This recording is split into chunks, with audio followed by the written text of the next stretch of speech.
Welcome back to Tales of Fluff, the podcast where we take you behind the scenes with the people who dedicate their lives to animals, from the cuddly to the wild to the downright misunderstood. Today, we're sharing a truly powerful conversation with someone who's not just saving animals, but doing it on a scale and with a level of grit that most people never even imagine. We're talking about Tracy, founder of Wildthunder. This interview takes you from the streets of survival to eagle rescues off the freeway, from newborn skunks to snapping turtles and everything in between. We're so honored to share her story. And we kicked things off with the most basic question. When did it all begin? Officially, we became a nonprofit in 2016, but I've been doing this and calling myself Wild Thunder for about 25, 30 years. You can tell this wasn't just a project or a plan. It's been a part of her life for a really long time. Yeah, it wasn't about the paperwork or the title. This came from experience, from showing up for animals over and over until the name just stuck. What an incredible start that was.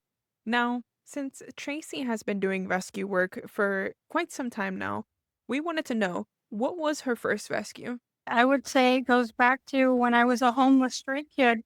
I used to go out at night with these people that would let me stay with them, and we actually rescued a snake off the side of the road that had been hurt. That's crazy. Yeah, a lot of people would be scared of snakes, but you did the complete opposite. You actually helped it out. That's amazing.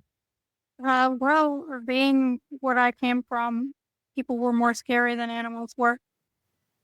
Now, that's a moment you never forget. Not just because of the snake, but because of what it says about her. Exactly. Even when she had almost nothing, she still had compassion. That kind of heart, it's not something you can teach. These days, the work hasn't slowed down. If anything, it's bigger and busier than ever. And with that, we were curious what that kind of constant care actually looks like, especially when dealing with litters or orphaned animals that need attention around the clock. So we asked, has she ever had to help with a litter or a group of orphaned animals that require 24/7 care? We do it all the time. We're doing it right now. We're caring for 8 skunks. We're caring for 54 possums. We've got 5 eagles, and we're caring for a litter of foxes, and we've got bobcats. And so the round the clock care and the litters are just par for the course. That response really caught us off guard. We knew by asking this question that she would probably have a couple examples to give us, but 54 possums, 8 skunks, 5 eagles, a litter of foxes, and bobcats. That's just absolutely incredible. The amount of time and effort she is putting into these animals and making sure everybody that she can help is cared for. Yeah, just the thought of trying to care for so many animals all at once, I don't think most people realize how much goes into that kind of work. With that level of care, we figured there had to be moments that surprised even her. So we asked, have you ever had an animal come in where you thought there's no way that they will survive, and then they did? If you look on our website, there's a short presentation on a little fawn we called Stinky. Stinky was His mother was hit by a car. He was spontaneously birthed, and he came to us with necrotic tissue, a head wound like I never thought he would survive. And he did. He ended up not being able to see out of that eye, but he was released with a group of fawns that year. You know, that answer hit me hard. You could really hear how much she truly didn't expect him to make it, but yet she still gave him a chance. And to hear how that fawn, Stinky, came in with all those injuries, it's amazing that he pulled through. Yeah, and we looked at his story on her website, and wow, he was born after his mom was killed. They said he came in so weak. He had open wounds, but they didn't give up. They worked on him around the clock, giving fluids, managing infections to build him back up. And somehow he made it. He grew stronger, and eventually he was released into the wild with other fawns. And that story right there tells you everything you need to know about Wild Thunder and what they really do behind the scenes.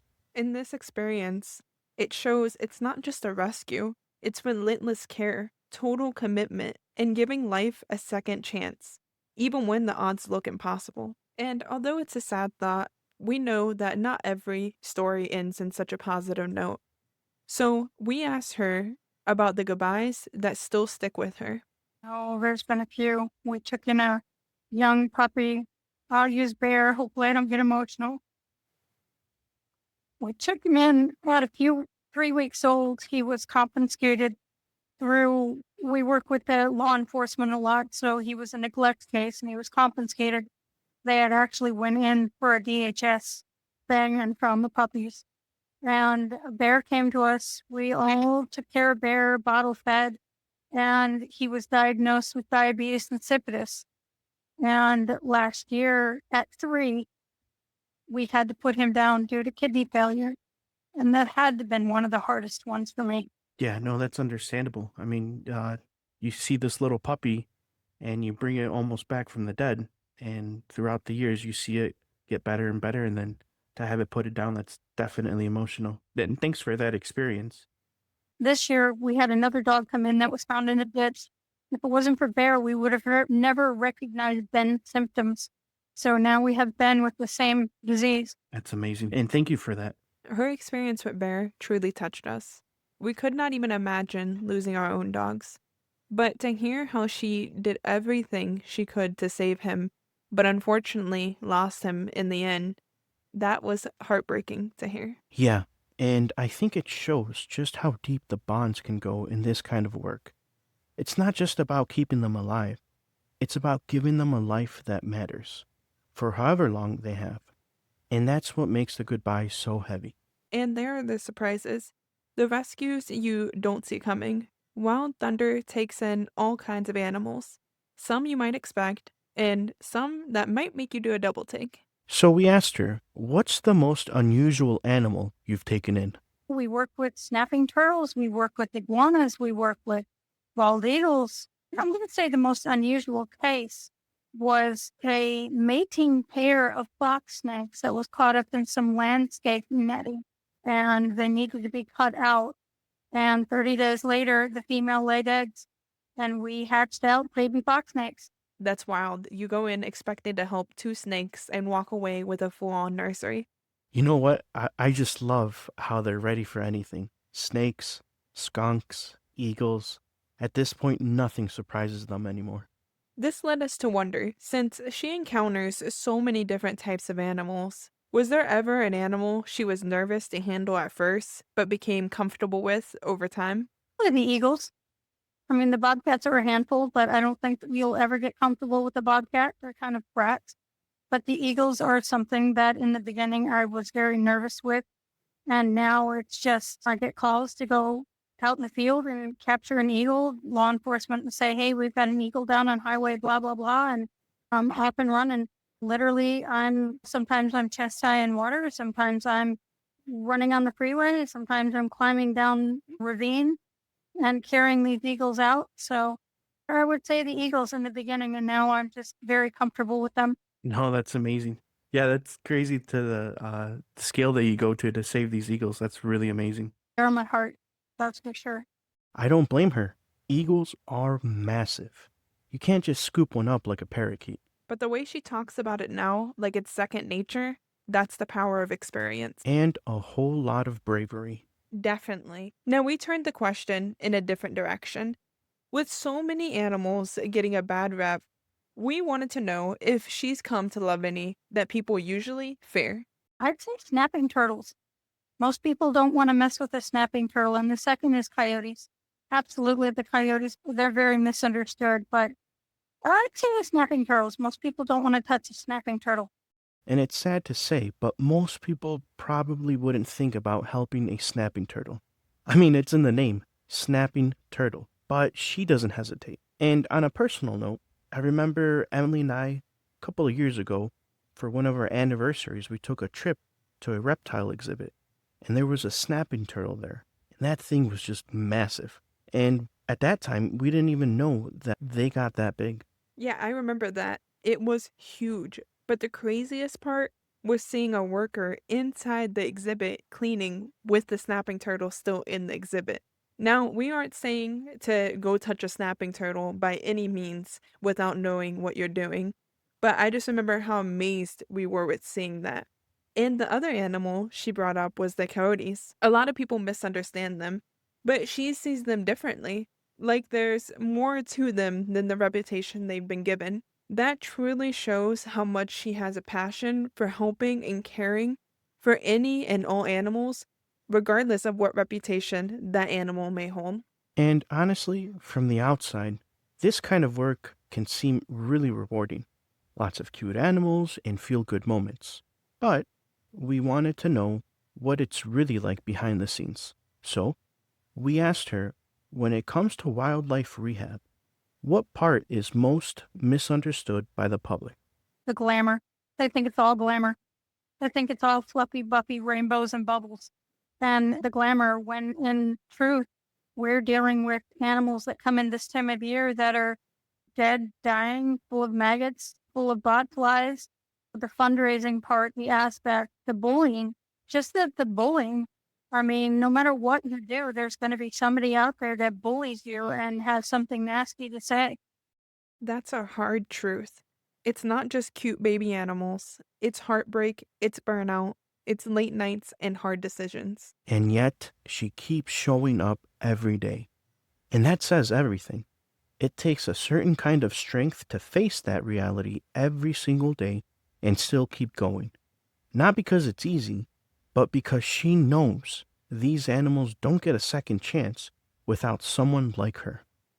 Changing things up a little bit with our next question, we wanted to know what she would say is the best part about what she does. The minute we can set them free, the minute we put them down and they run into the woods, or an eagle flies out of my arms back into the sky, the final release, that is the best part. And just picturing that moment, after everything you've been through, watching an animal take off into the wild, it's powerful. And what stood out to me is that it's not about keeping them. All that time, all that care, it's so they can go back to where they belong. That kind of goodbye has to be incredibly hard, but also really beautiful. To finish off the interview, the last question we asked her was, for anyone dreaming of doing this kind of work, what's one piece of advice she would give them? Careful what you wish for, because it's not just lollipops and rainbows. It's hard work, dedication. It's every day of your life. We're to the point where we are unable to go on vacation. We're unable to take time off. It's every single day, 24 hours a day. If you're not prepared, and your family and your friends and everyone around you is not prepared for that type of dedication, it's not something you should go into. That is some honest advice, but it makes sense to understand what it truly takes starting a journey such as this one. Yeah, it's not a side job, it's a life choice. And the people who do it, they give everything. That's a wrap for this episode. Big thanks again to Tracy, the founder of Wildthunder, for sharing such an honest look at what it really takes to care for animals most people never even think about. From bottle feeding skunks to chasing eagles down highways, it's a life of grit, heart, and nonstop commitment. And we also want to take a moment to say how much we admire Tracy's dedication, not just to animals, but to this conversation. She was actually in the hospital during the recording, and even when we offered to reschedule, she insisted on continuing with the episode. That kind of passion says everything. We truly appreciate it. And we also just want to say thank you so much for listening and subscribing to our channel. It truly means a lot to us. And if you'd like to follow us on our other social media, everything will be linked in the description below. Now, normally, this is where most people would say like and follow for more. But if you enjoyed this episode, just take a moment and appreciate the quiet work being done behind the scenes. The kind that ends with an animal running free again. That's all we ask. Until next time, remember, not all heroes wear capes. Some wear bite fluffs.